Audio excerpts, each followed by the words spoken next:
go over some of the features of the iPad. We'll start here with the setup, some of the settings. So here's my home screen, and again I can slide over to one of my other pages. Click on the settings button. Again, very similar to the iPhone. You see here all your different settings that you can change. You see these are kind of the standard settings up here. You have your Wi-Fi on and off. You have your push notifications, airplane mode. You have your brightness, where you can change your brightness and your wallpaper. You can change your home screen as well as your lock screen. You have your picture frame setting. This is for if you want to do a slideshow presentation. I can show you how to do that from the home screen, but this is the settings for that.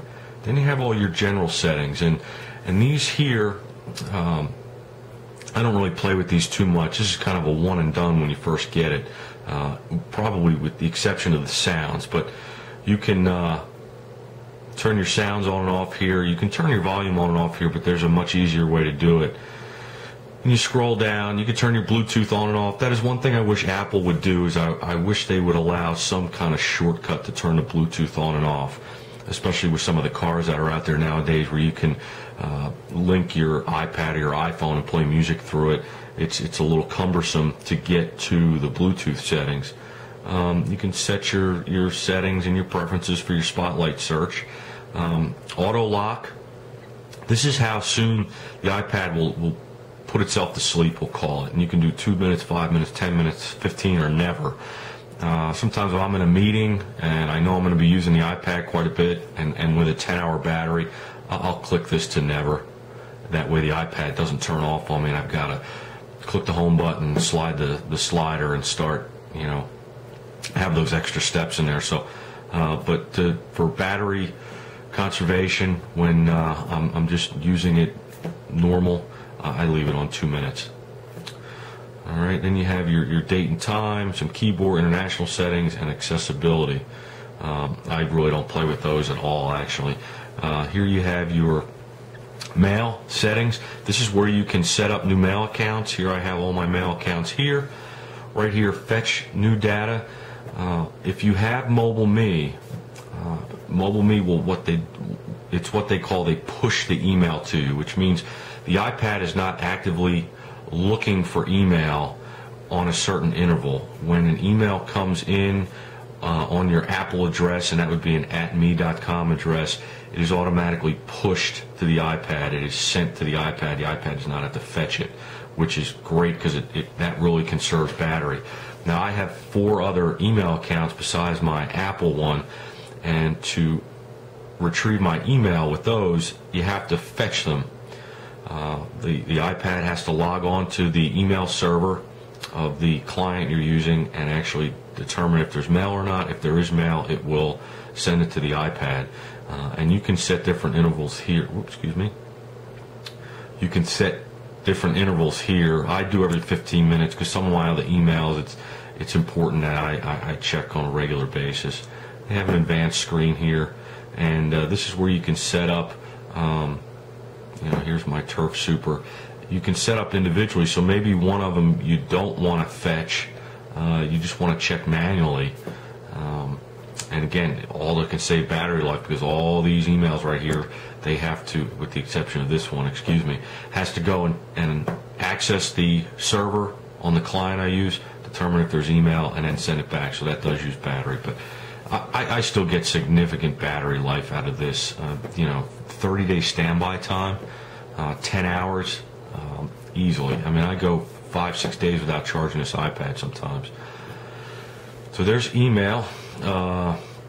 You go back here, you can determine your settings for some of your email, how many you want to show, if you want to have a preview, the font you want, if you want to show if there's a CC line in the email, ask before deleting. That's we're not Windows users. We don't need to ask before we delete something. We know we want to delete it. If you want it to load images, if you have that off, if you have an image sent to your email, you'll have to tell the email to load the image and show it to you. And then this organized by thread, this is what I was talking about before, where if you have several emails that are going around with the same subject, again, for maybe budgeting, or maybe there's an outing that there's a lot of correspondence going back and forth.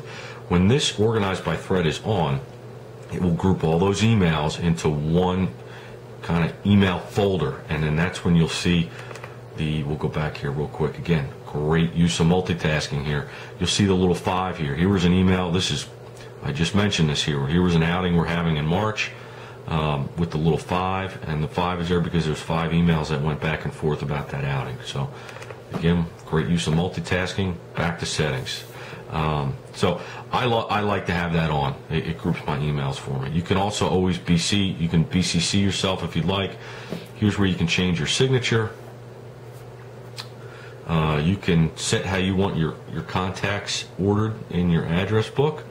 New invitations, I talked about that before on the calendars. If somebody sends you an invitation, if this is on, you can accept or decline the invitation. And then here's an important one here, default calendar. Again, I've got a lot of calendars on here. The majority of the calendar entries that I put in on the iPad goes to my work calendar. So you can set any one of your calendars as your default. I do my work calendar as my default calendar. So that's mail, contacts, and calendars. And then there's Safari. Some of the security settings here. They have fraud warning.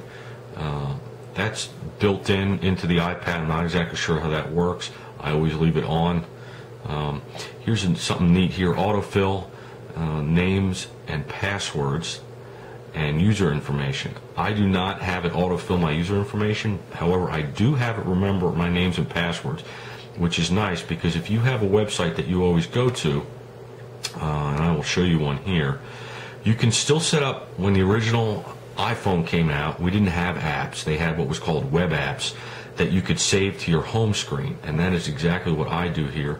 I use Runkeeper, and let me back that up a second. I use Runkeeper, and I like to go to their website. So you see right here, this looks like it's an application, but it's not. It's actually a website that I have saved on one of my home screens. So I click on it, and it automatically takes me to Runkeeper's website. And you can see here, my name and my password is already filled in. It's because of that setting that it allows me to remember username and passwords. I can simply hit login, and I'm logged in. So that's a really nice feature, especially for if you're visiting a lot of websites on your iPad. So here you can block pop-ups, which is I like to have. Your websites, your web browser's not kind of going nuts if you get on some of those websites that love to throw advertisements at you. You can clear your history, clear your cookies, clear your cache. And then you have your iPod settings. I won't get into all these. Sound check is nice. Sound check actually checks the I'll call it the internal volume, because I don't know exactly what the term is, but it makes sure that all your songs, when they output of the iPad, whether it be just through the speaker down here or through your headphones up here, that they're all played at the same volume. That way, if you switch from song to song, you don't have one song that's really loud, blows your eardrums out, or one you can barely hear and you're turning the volume up. So I don't use this a whole lot for for the iPod, so I just have that off. You can also set equalizers. You set a volume limit. Here's some of your videos settings, photo settings, notes. You can change the font in your notes, which is something that's new. And then down here they have apps settings. When you install an app, the app will automatically, if it needs to, put one of these icons in your settings, and then it allows you to kind of manipulate that application and change its preferences a little bit. So I won't go into that, but that's why those are there. So that's your settings.